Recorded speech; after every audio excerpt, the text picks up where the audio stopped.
Hi everyone. Who is leading the AI revolution and why does it matter for your business? Hi, I'm Zsofia Raffa, digital marketing and AI consultant. Let's make things sophisticated together. So, join to the conversation and comment below which region do you think is more AI ready. So today we discuss how is the AI race in Europe, Turkey versus US together with Sertaç Oral. Hi Sertaç, how are you? Hi, Sophie. I'm very good. How are you? Fine, thank you. Always happy to talk with you. Great.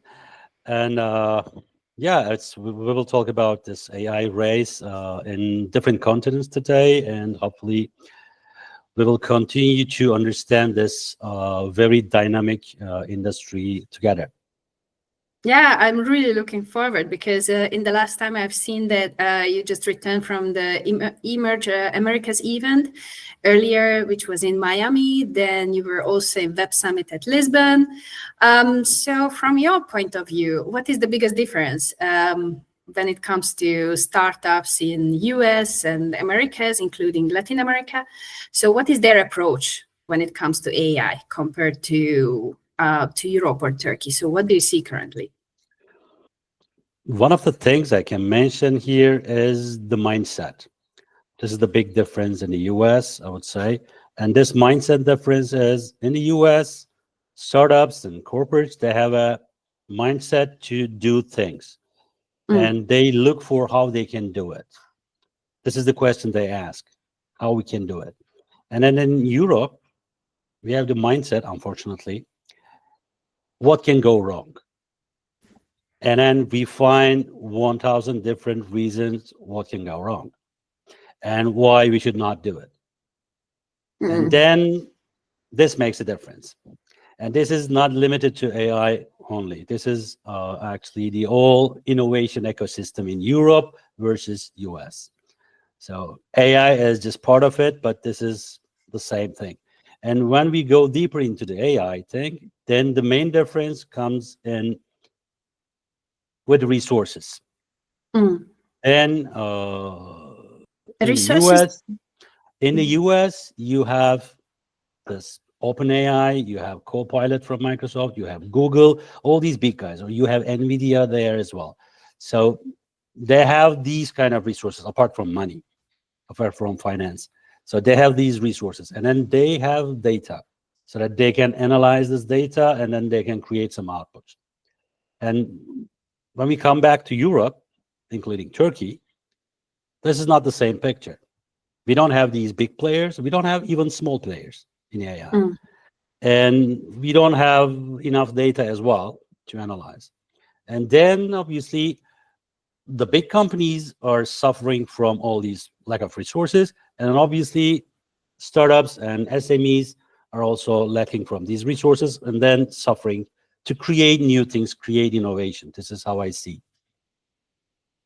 That's not the very best picture what you currently made, because it seems that the difference is not only with the mindset, but also with the foundings and how people approach the whole topic itself.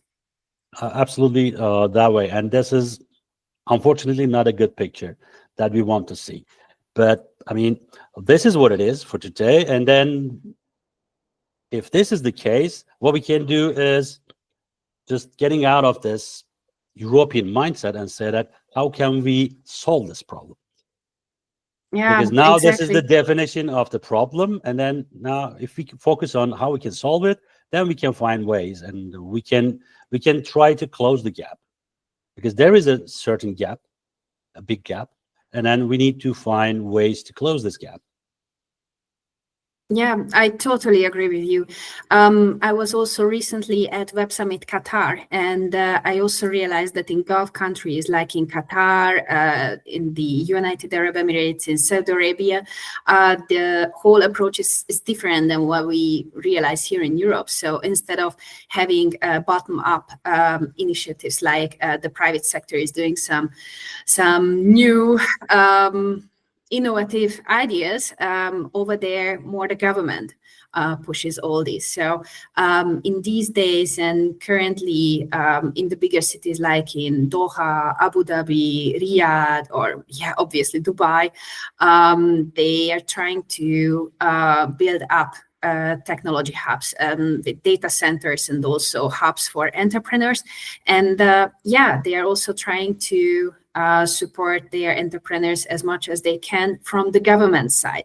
So that's what I see currently as a difference here in Europe, because here in Europe currently, the most important topics currently are how to regulate AI, this ethical AI initiatives. How can we do, or what can we do better with the AI infrastructure, data sovereignty, and cloud and AI sovereignty. So that's currently the main topics here in Europe. But compared to Middle East, where they have more focus on global AI leadership and economy diversification, as well as they are trying to be real geopolitical technology influencers, and they do everything to make things happen. So that's a little bit different mindset. So in Europe, first there is a regulation, and then the companies are trying to make all the best, and then they do initiatives. And in Middle East, they also have data regulations, so for sure. But over there, people are more bold. They really want to make things happen. That's a good addition to the first part of the picture, I think, because different parts of the world are acting differently in this AI race. Yes. We will touch China a little bit later on that, because that deserves a much bigger space for that, apparently. But yeah, you're right. It's companies or regions need to act properly according to their circumstances, obviously. But then we need to put things together to create something relevant for all of us. Otherwise, it's going to be not working for all of us. Yeah, you're absolutely right. So when I was in the Middle East, I just seen that so many entrepreneurs are really bold. They really want to move forward. How do you see, what is the difference? Because you are mentoring some startups in Turkey, Europe, US, Latam. What do you see? What is the difference? How the founders navigate in EU versus in US when it comes to speed and scale? That's a good question. It's founders are eager and positive in all regions, I would say. But when we come to the differences, is that again with the mindset, U.S.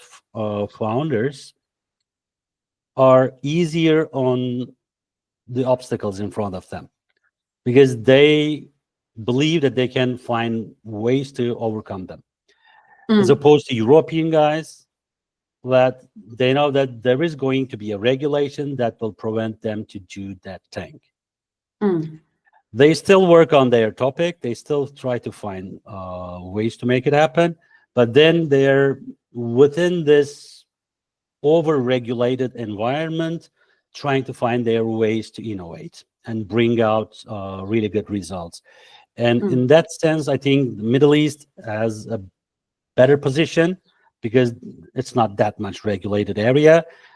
The only problem there is that they don't have this accumulated knowledge base like in the EU, so that they're starting from a lower point in this kind of knowledge base, but then they're working faster and then they're going faster. And another big advantage is that they have finance. They have financial resources to support this work, so that they are going in this way in a similar mindset with the EU, with US. But then when it comes to EU, I think they need to find a way to overcome this over-regulated environment. Because I think about industrial revolution, about steam engines. European countries, they were, many of them, let's say, were successful in this industrial revolution because it was not that much regulated. They did the innovation, then they start to regulate things.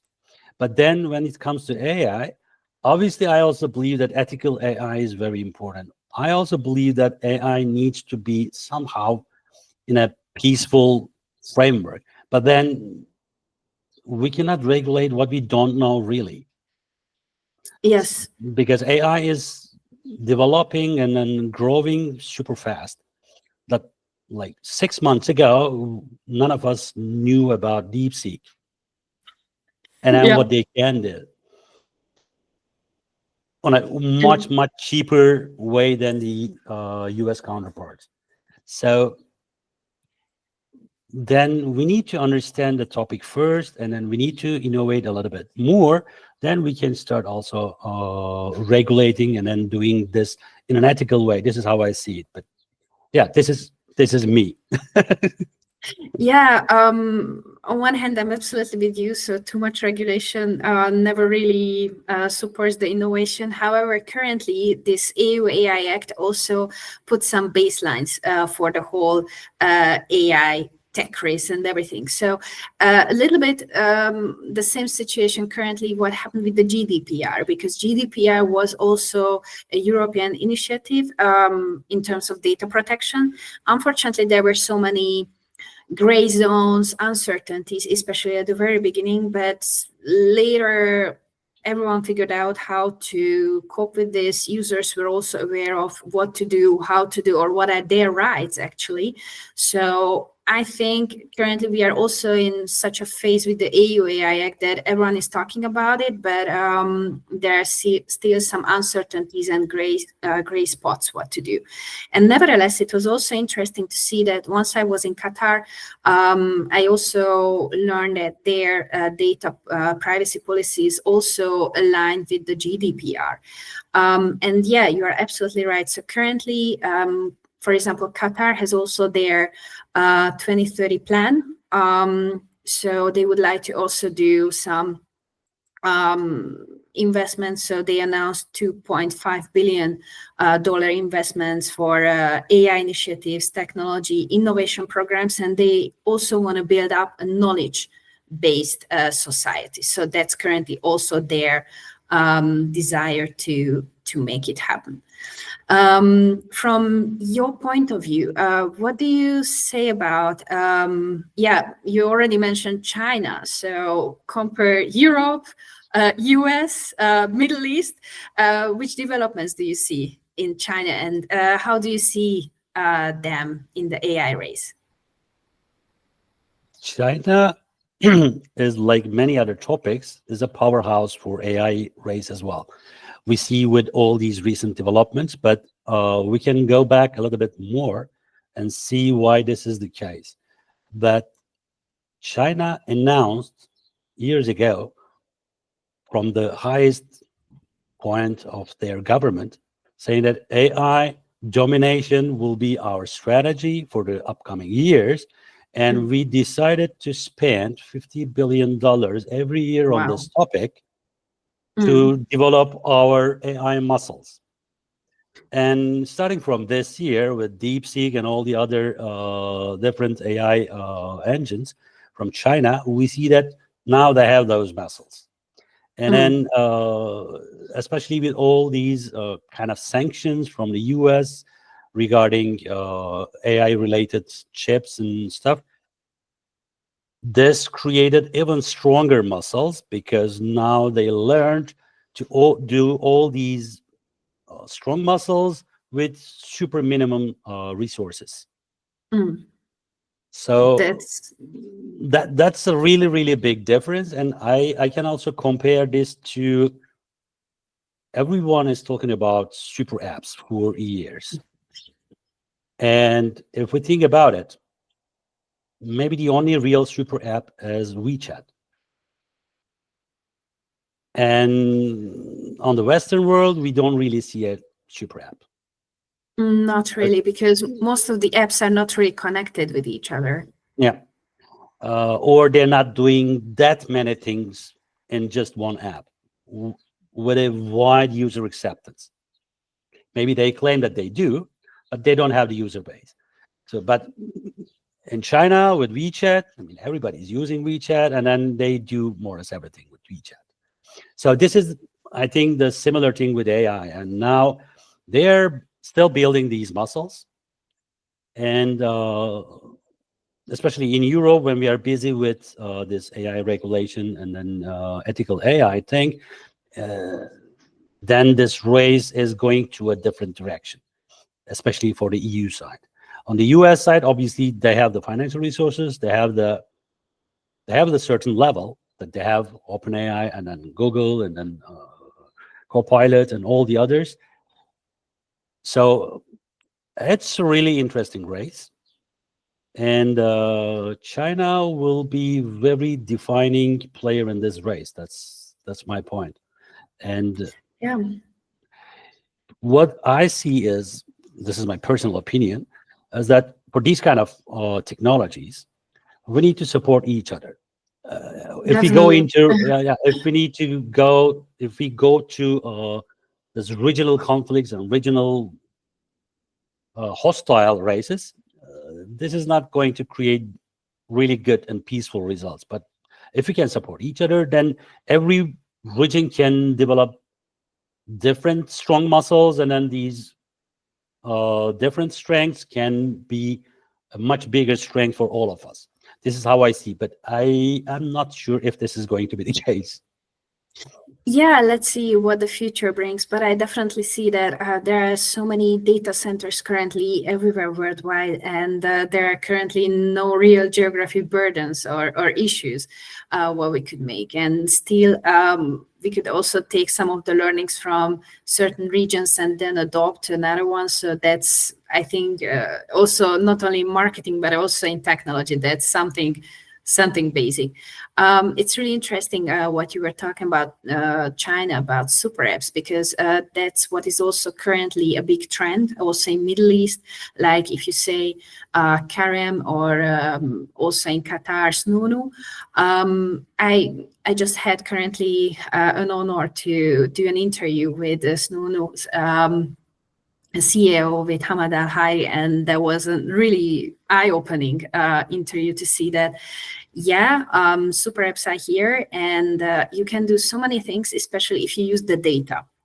Because with the help of the data, you can figure out so many really interesting patterns with the help of AI. They also used it to optimize how they do the delivery.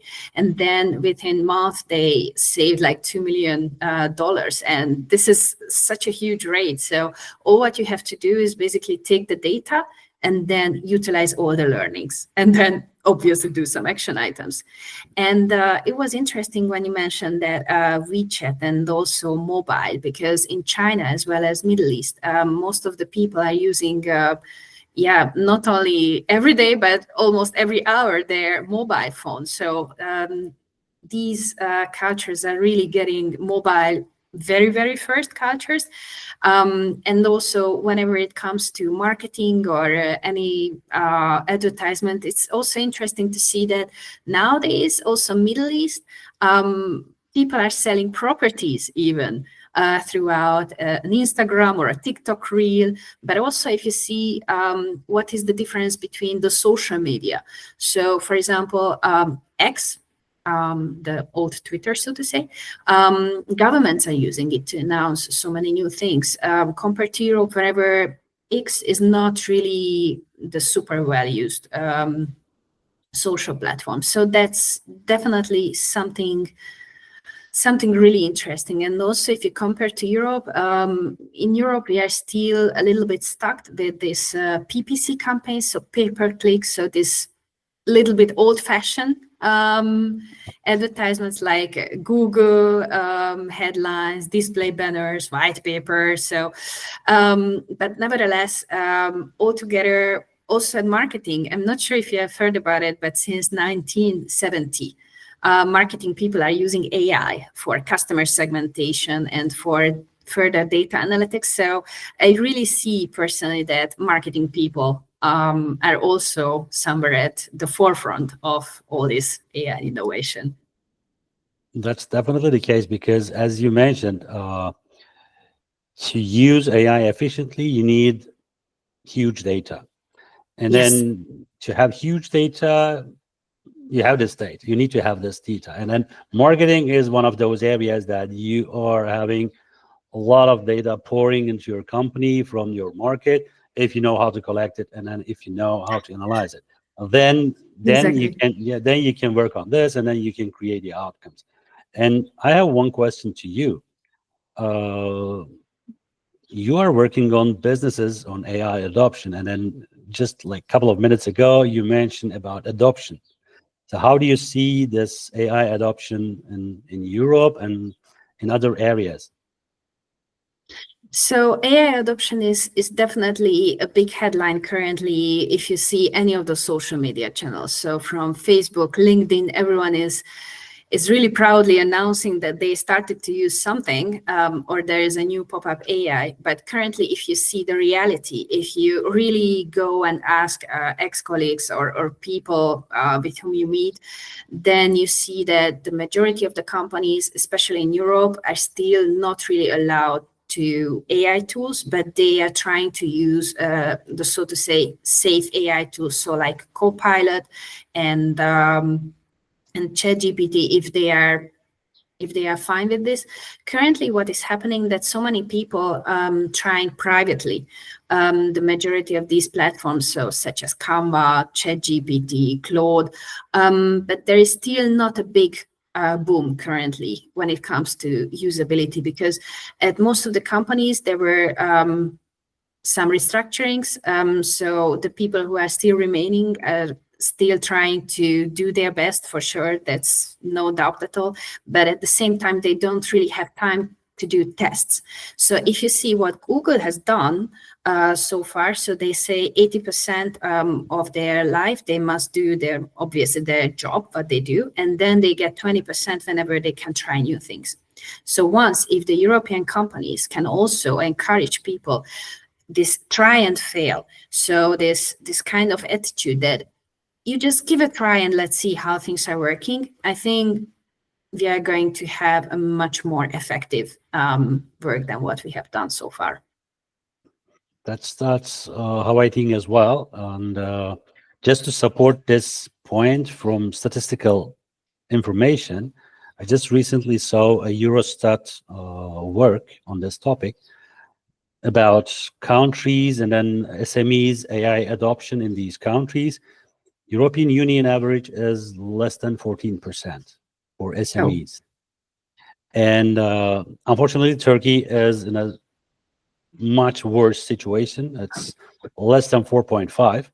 So very long way to go there on the SMEs. And then if you compare this to corporate level, then you see 30%, 40%. So it's in a much better level on the corporate level. But still, there are a lot of things to do on marketing. There are a lot of things to do on operations, as you mentioned, from Middle East. There are a lot of things to do on production and all these, or HR or legal topics. So there are a lot of things that companies can first make it digital so that they have the data. Then they use this data to analyze and create outputs, meaningful outputs with AI. So there is a way to go. I mean, it's good that entire world is developing a base for AI engine, let's put it this way, but all data centers and microchips and then all these new algorithms. But then at some point, companies, SMEs or corporates, they need to work first. They need to have a strategy. Then yes. within this strategy, they need to have their roadmap and then go step by step developing their solutions. First, digitalizing if it is not yet done, then make it worked with AI, and then create all these benefits, like you mentioned from Middle East, that $2 million from your optimum routes from your work area, so that you don't spend that much. But without using data and without using AI algorithms, it's not that easy to have this benefit.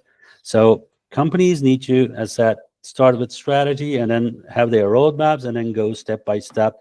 And then obviously these companies will need to get a lot of external support, because many of these companies, they don't have internal resources I'm not talking about financial resources. I'm talking about human resources Yes. and knowledge base, obviously, internally, so that they need to have external support to have this. So I think that this AI race, let's say from last year, this year, and then onwards, will be on this front, that companies will find, if they start realizing that they need it, they will have their strategy, they will find these resources, external resources, and then they will put this into execution and then have the benefits of AI. Or they will not do this and then stay behind. That can happen. So I also see a really big need for change management and also people who are dealing with this, because this is basically changing a daily habit, how we work. And then once everyone is on the same page, everyone is on board, then things can go in a better way. Absolutely. So Sertaç, thank you so much for your time for our talk. I'm really looking forward your next projects and hope to talk with you soon. So thank you so much and talk with you later. Thank you. Thank you very much, Bye Sophie. bye. It was good. Bye-bye.